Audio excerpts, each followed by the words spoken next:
Party की सरकार बनी, ये दोनों घराने जैसे ईस्ट इंडिया कंपनी इस देश में व्यापार करने आई थी और इस देश में अंग्रेजों ने राज करना शुरू कर दिया, उसी तरह से इस देश के प्रधानमंत्री जी अडानी और अंबानी को लेकर के पूरे देश को कब्जा कर लेना चाहते हैं।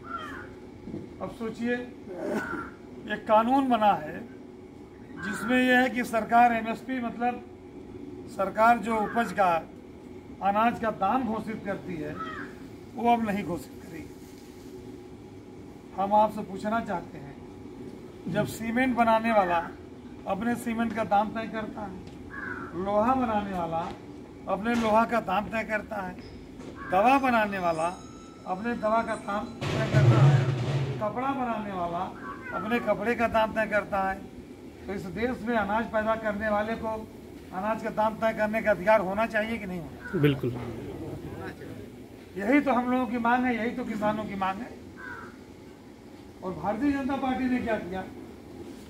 अब तक सरकार अनाज का दाम तय करती थी, सरकारी मंडियां थी, सरकारी क्रय एजेंसियां थी, वहां पर किसानों के उपज खरीदे जाते थे, जो किसान ले जाके बेचना चाहते। 100% नहीं खरीदते थे, कहीं 50% खरीद लेते थे, कहीं 25% खरीद लेते थे, कहीं 10% खरीदा जाता था, लेकिन सरकार दाम तय करती थी। और अब ये सरकार कह रही है कि अब हम कोई दाम नहीं तय करेंगे, कोई दाम नहीं घोषित करेंगे, मंडियां हम बंद कर देंगे, जिसको जहां महंगा कोई खरीदने वाला मिले वहां ले जाके बेच लो। हम आपसे पूछना चाहते हैं, सभी लोगों से, सभी जातियों के लोग इसमें बैठे, हम आपसे पूछना चाहते हैं, अगर मान लीजिए आपको कोई कितना बड़ा किसान हो सौरैया में, क्या 100 कुंटल से ज्यादा गेहूं बेचता है? क्या 100-200 कुंटल से ज्यादा धान कोई बेचता है? क्या इतना तो बेचते हैं। बिल्कुल। धीरे धीरे परिवार बढ़ता जा रहा है, बंटवारा होता जा रहा है, खेत कम होता जा रहा है, कोई 100 कुंटल से ज्यादा बेचने वाला थोड़ा होगा। अब मान लीजिए आज बात 100 कुंटल धान बेचने के लिए हो गया और यहाँ रेट सस्ता है, कलकत्ता में रेट महंगा है, तो कौन किसान सौरैया का है जो 100 कुंटल धान लेके कलकत्ता जाएगा? कोई है इसमें से? जितना आप कलकत्ता ले जाके भाड़ा लगेगा उतना आपको दाम नहीं मिलेगा। एक दिन जब सब्जी का सीजन था, हमारा एक जानने वाला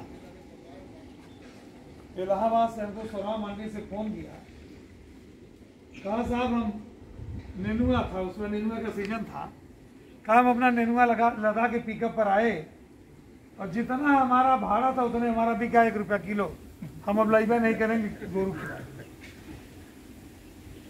तो हम आपसे पूछना चाहते हैं, आज सरकार ने 1800 कुछ रुपया 1865 या 68 रुपया धान का दाम तय किया है। इसके बावजूद सरकारी खरीद उसके कागज में चल रही है, लेकिन आम किसान की खरीद नहीं हो रही है।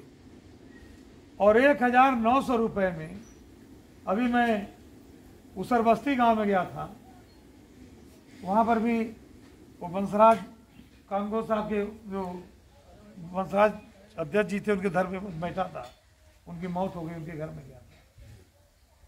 कांगो साहब की मौत 1 महीना पहले उनकी अब हुई, उनके बड़े भाई। वहाँ गांव के लोग इकट्ठा थे, उन लोगों ने, एक आदमी ने मुझसे कहा कि मैंने बड़ा दबाव बनाया तब मेरा 1050 में धान बिका। आप बताइए, 1 क्विंटल धान पैदा करने में कम से कम 1500 रुपए की लागत आती है, कम से कम।